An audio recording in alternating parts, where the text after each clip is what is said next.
Patuloy na nagbibigay serbisyo. Pag-asa at saya. GMA Regional TV. Kapuso ng bawat Pilipino.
Ito ang GMA Regional TV, One Mindanao.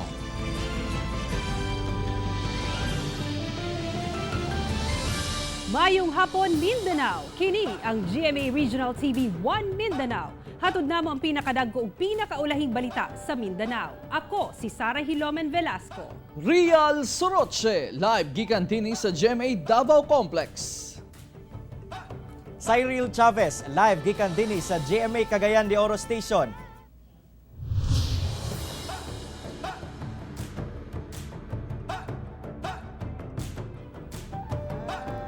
Usa ka suspected bomber ang napatay sa checkpoint sa Tacurong City sa Sultan Kudarat Province. Apan una pa man ini, mas gipahugtan ang seguridad sa Cotabato ug Davao City tungod sa hulga nga pagpamomba karong Kapaskuhan. Ane report. Gibutyag ni Lieutenant Colonel Anjovic Dingdong Atiliano, ang spokesperson sa Joint Task Force Central nga napatay kaganyang buntag sa Tacurong City ang wa pa mayling suspected bomber human milikay kini sa checkpoint hangtod nga misangpot sa ginukdanay og pinusilay. Una matod pa ang gipabutan sa suspect ang mga pulis. Pagrikisa sa dalang sako sa bugas sa suspect, pipila ka mga eksplosibo ang nakita, duha ka grenade launcher nga adunay kabling nakakabit sa 9 volts nga battery ug cellphone. Ginaimbestigahan pa ang pangalan o grupo sa maong suspect. Una pa man ang pagkapatay sa maong suspected bomber, adlong Martes gipahugtan na ang seguridad sa Cotabato City.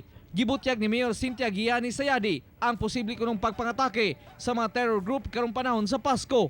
Matod sa mayor nga mas kuyaw pa sa virus ang maong grupo nga nagplano kuno og pagsabwag og kagubot. We can remember in the previous years, it is in the month of December when these people who want to disturb the peace and solemn atmosphere in Cotabato City attack. Tungod niini, gidungagan ang presensya sa kasundaluhan ug kapulisan sa kadalanan sa syudad. Mas gipahugtan usab ang pagrikisa sa mga kadalanan ug motorsiklo nga mosulod sa syudad. Nais ko pong ipaalala sa lahat ng mga Cotabateño, do not lower your guards. Huwag ninyong isipin na dahil lang sa pinagdadaanan natin na health crisis ay hindi na maghahasik ng karahasan ang mga taong ito. Samtang Davao City Police Office ug Task Force Davao doble alerto usab sa mga entry points sa syudad tungod sa hitabo. Mas maayo naka-alerto sila kanunay kalabot sa mga diversionary tactic aron dili malutsan sa mga terorista. Implant dito yung DDS, yung Davao Defense System, na kung saan pag mayroong insidente sa other parts ng Mindanao, especially yung bombing, so ina-activate namin itong Davao Defense System, na kung saan ang mga police station ay nagkakandak ng 24 hours checkpoint. Ako, si Real Soroche para sa One Mindanao. Duha ka membro sa Abu Sayyaf patay sa engkwentro sa Zamboanga City. Samtang upat ka membro niini misurrender usab sa Sulo. Ani ang report. Patay ang duha ka membro sa Abu Sayyaf nga giingong dunay kalabutan sa ISIS atol sa nitabong engkwentro sa kadagatan sa barangay Taluksangay, Zamboanga City. Giilang mga napatay nga sila Radi Tahirin ug Hasan Alimin, samtang gipangita pa si Abdila Aspalin, kinsa residente sa barangay Busay, Isla sa Sakol, human miambak sa dagat. Sakay sa motorized nga bangka ang tulo ka suspect diyang nanlaban sa otoridad. Nakuha silang bangka ang 2.45 og improvised explosive device. Giingong planong pagpamomba sa usa ka mall sa syudad ang target nga himuon sa mga suspect. Samtang upat ka miyembro sa Abu Sayyaf ang misurrender sa mga sundalo sa Sulu.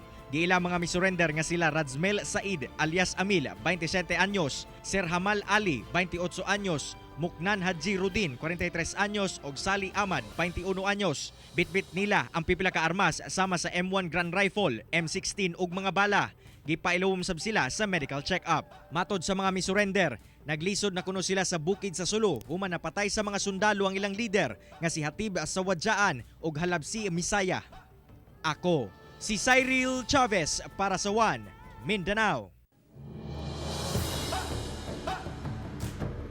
Napalgan ang patayng lawas sa gituang membro sa New People's Army nga nakaengkwentro sa otoridad sa Gitago, Misamis Oriental, di palang dugay. Aniya ang detalye.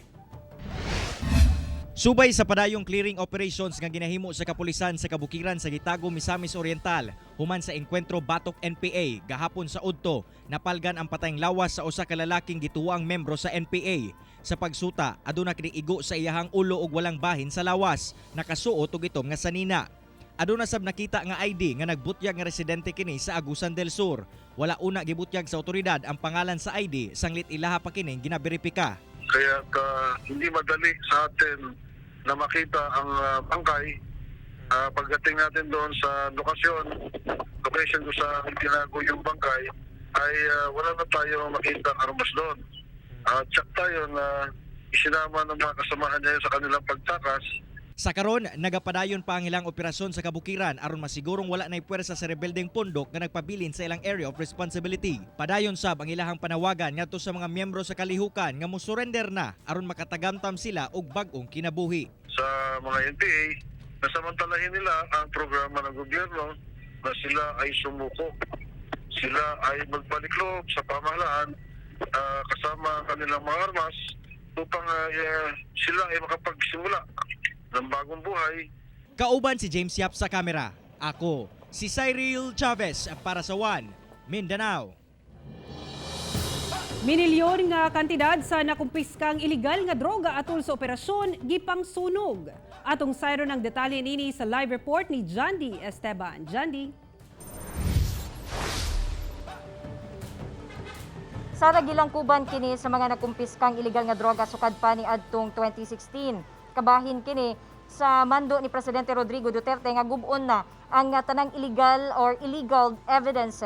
drugs evidences aron dili na ma-recycle. Sa pagpanguna sa PDEA Region 11, kapin 14 million pesos nga kantidad sa illegal nga droga, lakip ang mga illegal paraphernalia ang gisunog kaganiha sa Camp Penisido sa Police Regional Office 11 sa Davao City. Ang maong lakang isip pagsunod sa direktiba ni Pangulong Rodrigo Duterte ngadto sa tanang regional offices sa PDEA sa nasod nga gubon na ang tanang ebidensya sa illegal drugs aron dili na ma-recycle. Ang mga gisunog mao ang mga nakumpiska ato sa illegal drug operation sa otoridad sa Rehiyon 11. Base sa gisunog nga ebidensya, 1,000 ka drug case na sa rehiyon gikan 2016 hangtod kasamtangan ang na-clear na o nahukman na sa korte. There are cases of drugs in custody for more than 20 years na. As long kasi na hindi yan mabigyan ng court order for destruction. But I think we have to do this quarterly to clear the cases na bigyan na ng court order. And after the quarter, there will be cases that will still remain na kailangan i-clear uli. During the inspection na sinabit namin, ito lang yung na-approve. Yung natitira will follow. Ngayon, nagkukondak kasi ng monthly meeting, yung tawag nila Enhanced Management Police Operations sila, monthly. So yun yung target naman ngayon. Sumala sa PDEA Region 11 nga nakatutok sila karon sa demand reduction sa illegal drugs. Tutok tayo sa demand reduction. Ano yung demand reduction? Ayan na, LGU, number 1. Pag ang LGU hindi nag-support, hindi nag-coordinate, walang collaboration, patay tayo lahat. di ba? Giauhag usab sa PIDEA ang padayong suporta sa lokal nga panggamhanan ingon man sa katawhan sa matag barangay aron hingpit na nga masumpo ang ilegal nga droga. Sara. Daghang salamat, Jandy Esteban.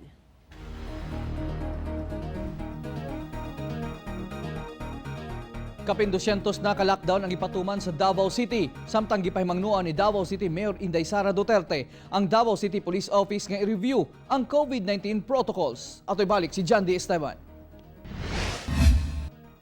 Adunay 228 ka lockdown ang ipatuman sa karon sa Davao City Police Office sa Tibok, Davao City. Sagad niini house lockdown. Ubos niini limitado ang movement sa mga tao nga anaa sa gi-lockdown nga lugar tungod sa mas striktong quarantine measure. Essential lang nga lakaw ang tugutan. All of which are guarded by our security personnel.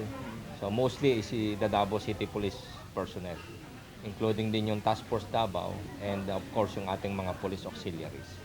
Mas midaghan sab daw ang ilahang nadakpan nga misupak sa quarantine protocols karong gipailaw mang syudad sa General Community Quarantine.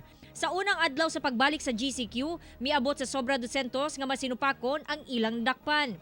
Samtang, gipahimangnuan ni Davao City Mayor Sara Duterte ang Davao City Police Office nga i-review ang IATF guidelines o executive order sa syudad. Kinihuman dunay mga reklamo labot sa pagpatuman sa kamanduan, sama sa pagdakop sa pipilang nga kuno, misupak sa essential travel, luyo sa pag-secure og mga kinahanglang dokumento.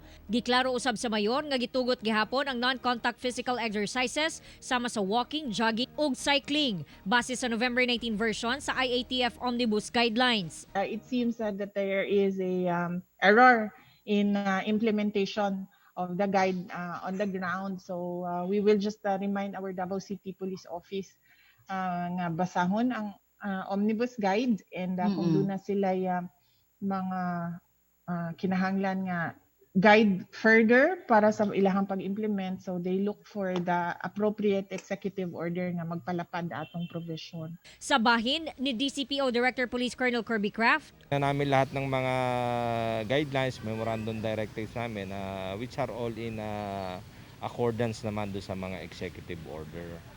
Siguro yung sinasabi yung sa implementation lang down on the ground. Pero very generalist kasi yung sinabi nung nagtanong. So dapat in-specify niya kung saan lugar kasi napakarami nating quarantine control point sa Davao City. Nang sa gano'n, napagsabihan natin o malaman natin kung sino yung mayroong mali. kauban si Mel Colmenares sa kamera. Ako si John D. Esteban para sa One Mindanao.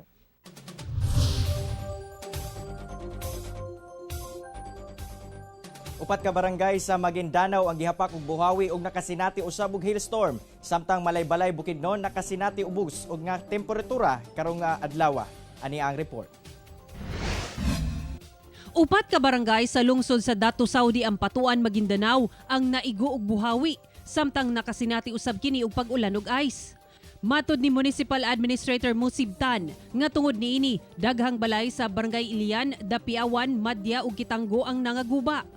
Sumala pa nga una mihapak ang buhawi, nakasinati ang mga residente og kusog nga ulan nga dunay kusog nga hangin. Nakurat na lang sila nga gawa sa buhawi, nag-ulan pagyudi ay nga dunay ice. Giling nang hatag og tabang ang Datu Saudi Ampatuan LGU ngadto sa mga apektadong residente. Samtang nakasinati sab og ubos nga temperatura ang Malaybalay Bukidnon nga anaa sa 15.5 degrees Celsius karong adlaw.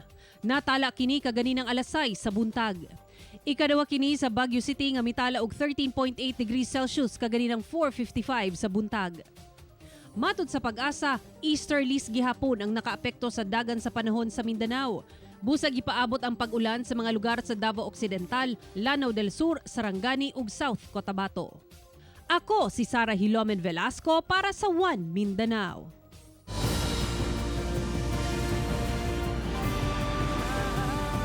Ito ang GMA Regional TV, One Mindanao.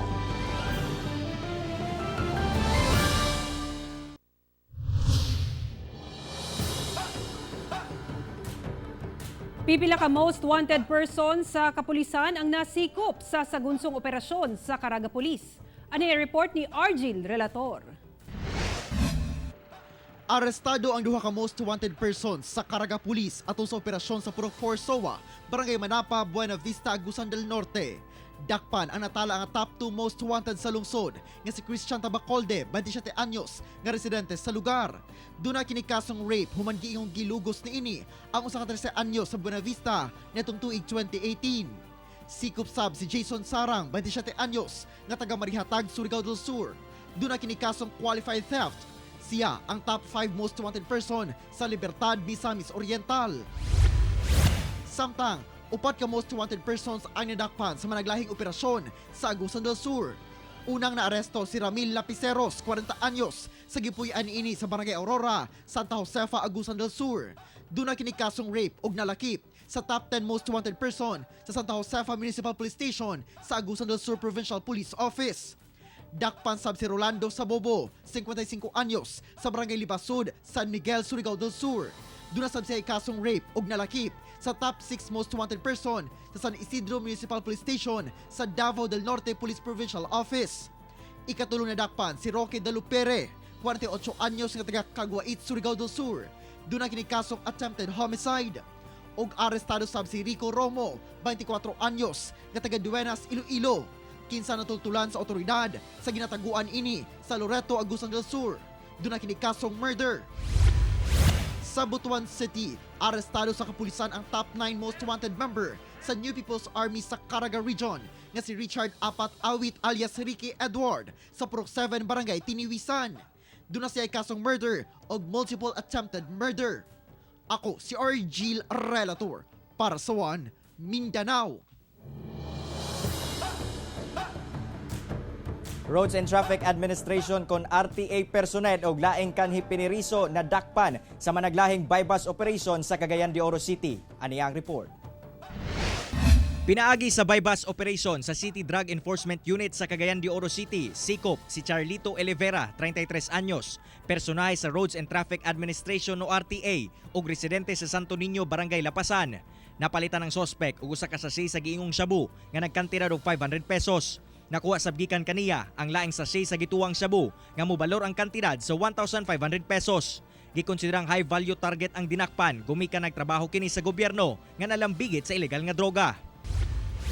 Samtang sa laing operasyon, nadakpan sab sa bypass operation sa Police Station 2 Kugon si Teresito Abriol, 30 anyos og residente sa Barangay Kamaman-an, human mapalitan og usa ka pakete sa gituwang shabu nga nagkantidad og 500 pesos.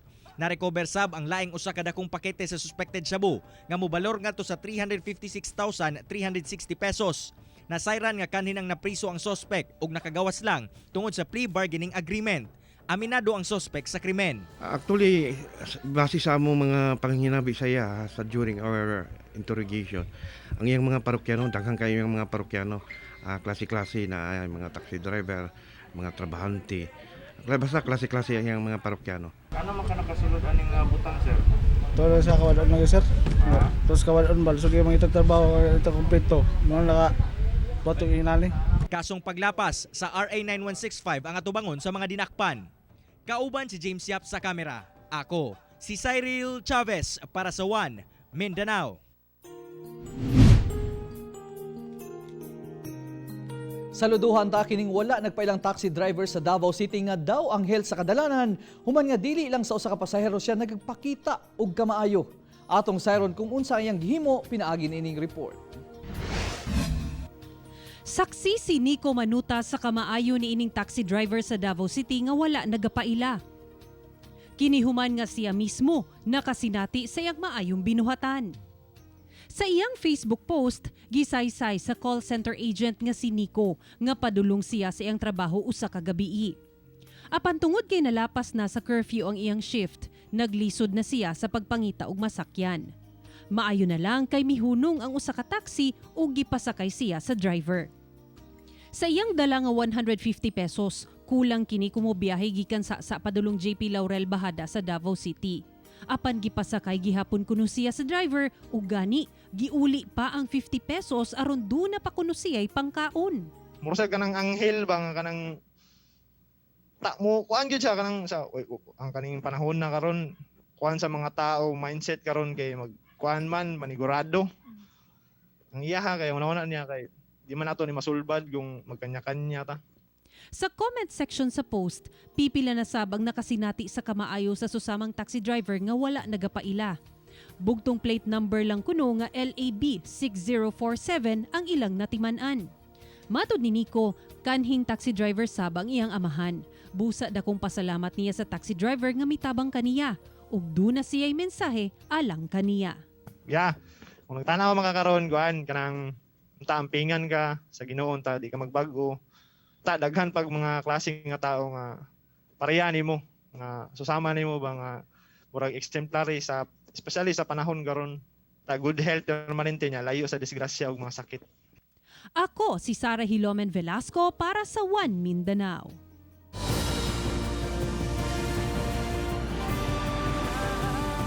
Ito ang GMA Regional TV, One Mindanao.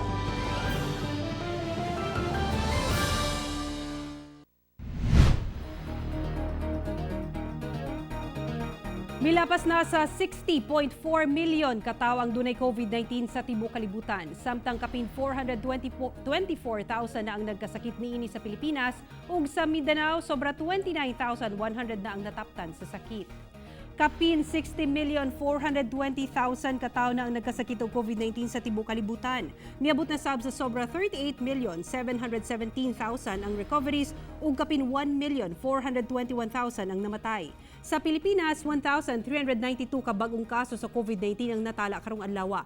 Busa 424,297 na ang kinatibuk ang ihap sa COVID-19 cases sa nasud. 387,266 na ang nakarecover ug 8,242 na ang namatay. Ug 29,151 na ang naigo og COVID-19 nga mga taga Mindanao. 22,863 ang naayo na ug 1,090 ang namatay.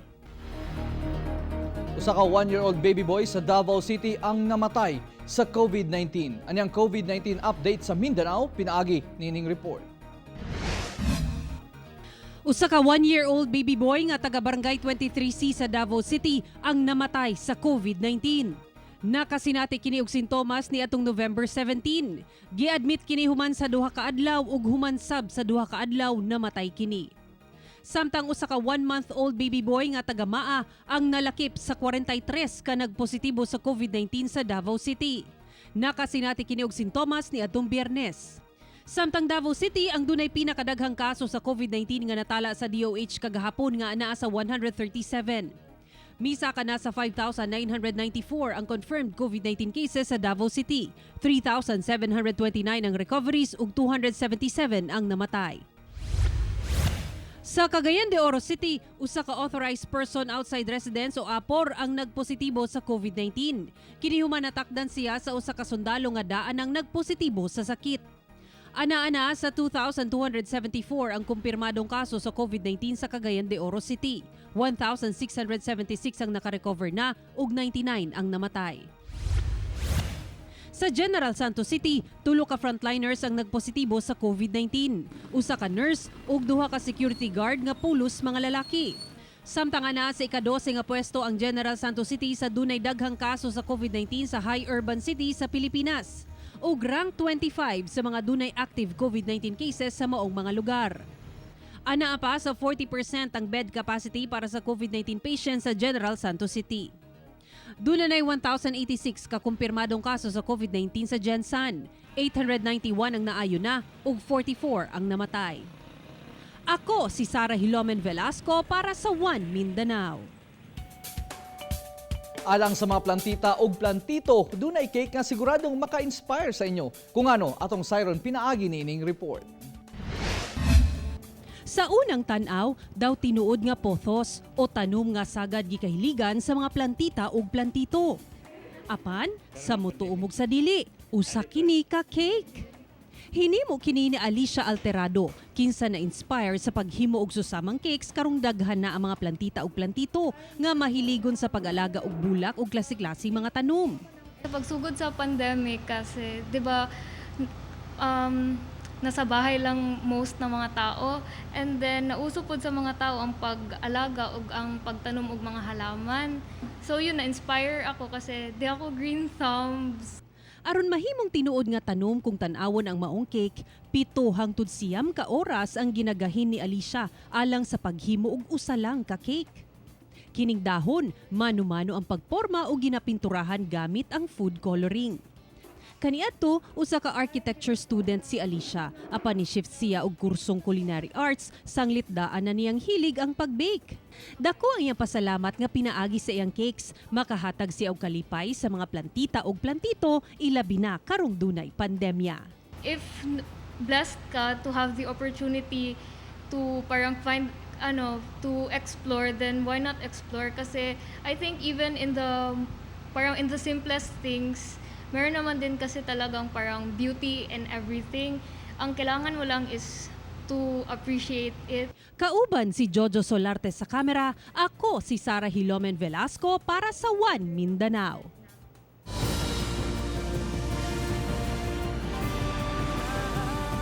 Ito ang GMA Regional TV, One Mindanao.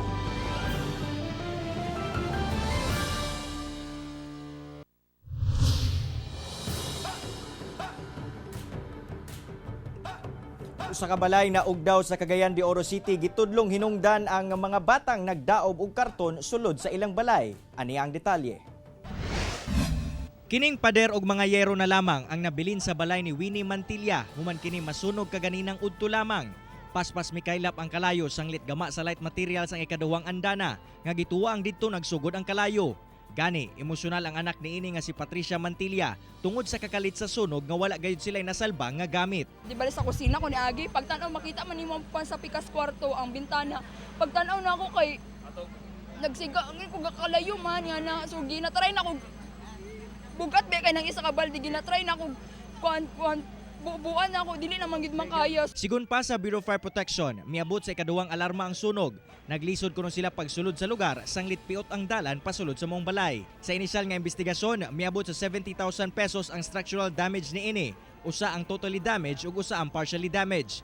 Gidudahang tinubdan sa kalayo ang duha ka bata nga nagdaob og karton sa ikaduhang andana. Apan gawas ni ini, ilasab ginatanaw ang posibilidad nga electrical short circuit ang hinungdan sa sunog. Nakagawas ni sila tanan.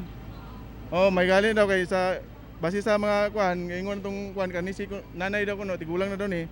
Nakuha daw kuno nadala nakuha ko nila na nasabak kuno nila. Napagawas nila diretso. Hangyo sa otoridad ngadto sa mga ginikanan o guardians nga bantayan ang ilang mga anak nga dili magdula og kalayo aron malikayan ang susamang insidente. Kauban si James Yap sa kamera. Ako si Cyril Chavez para sa One Mindanao. Nagpadayon ng pagpanghatag og hinabang sa GMA Regional TV pinaagi sa Kapuso Barangayan on Wheels. Ug ning tungura, mga kapuso sa Matina Crossing sa Davao City ang atong napahalipayan. Ani report. Kapait gayud kuno ang hatod karong tuiga kang Rolando Luna Jr. Gawa sa nag-inusara siyang nagaatiman sa iyang 7 ka anak, pinaagi sa pagkarpentero lang niya ginabuhi ang iyang pamilya. Ug tungod sa pandemya, nawad-an pagyud siya og trabaho. Midugang pagyud sa ilang kapait ang pagkaapil sa ilang balay sa gidemolish ning bag-o lang. Busa, sa tent na lang una sila nagpuyo karon. Lisod jud oy kay lisod kay pangwarta namo karon kay tungod aning pandemic gani. Ya, usap po dili po may makagawas ug asa may mangitag ta panarbahoan nato. Mapasalamaton gihapon si Rolando ug ang gatusan pa ka benepisyaryo sa Matina Crossing Davao City human nahatagan og relief goods atol sa Kapuso Barangayan on Wheels. Ang mga anchor o correspondent sa GMA Regional TV 1 Mindanao nagtinabangay sa pag-repack og relief goods ug ang matag usa dunay mensahe nga makadasig kanato karong panahona. Aron luwas sa COVID-19, gisiguro sa Kapuso team nga na-disinfect ang venue. Ang matag benepisyaryo miagi sa striktong health protocol. Silang tanan naka-face mask ug face shield, gikuhaan og body temperature, nag-sanitize og kamot ug naka-social distancing. Tuod man, mabati ang kalipay sa matag benepisyaryo dihang nadawat na ang ilang hinabang. Ang Kapuso Barangayan on Wheels, usa sa mga aktibidad sa GMA Regional TV, agig pagsaulog sa 70th anniversary sa GMA Network, nga mitumong sa paghatag og serbisyong tinuod. Ako si Sarah Hilomen Velasco para sa One Mindanao. Dulan 200,000 ka mga indigent senior citizens sa Davao Region ang makadawat og social pension alang sa ikaduhang semestre sa tuig. Sigon sa DSWD Region 11, anaa sa 198,594 indigent senior citizens sa 264,792 region-wide beneficiaries ang nakadawat na sa ilang social pension alang sa second semester aron masiguro nga luwas ang benepisyaryo ug ang department employees hugot nga koordinasyon ang gihimo ngadto sa matag LGU aron masiguro nga mapatuman ang health protocol. Nagpahibalo ang DSWD ngadto sa mga benepisyaryo nga mamahimo usab silang mopadala og representante nga mao mo claim sa ilang pension. Kasamtangan pang nagapahigayon og payout hilabi na sa wala maka-claim. Mobalor sa 3,000 pesos ang madawat alang sa 6 ka bulan nga social pension. Daw Pasko na sa Aurora sa Zamboanga del Sur tungod sa ilang nindot nga Christmas decorations, ilabi na ang giant Christmas tree sa lungsod. Makalingaw gayon ang mga lighted Christmas decorations sa Center Island Park sa lungsod sa Aurora, Zamboanga del Sur. Dinhi imong makita ang klase-klaseng dekorasyon sama sa Santa Claus, reindeer, mga parol, snowman, Christmas tree ug ang Belen nga gama sa kugon, kawayan ug recycled nga tela. Apan agaw atensyon kining 70 feet nga giant Christmas tree nga ilabihang kanindot. Usa ka oras lang matagabi pasigaw ng mga Christmas lights aron malikayan ang pagdagsa sa mga tao sa lugar. Mga kapuso, 29 kaadlaw na lang una magpasko. Mga kapuso, way puas ang among paghatod og balita.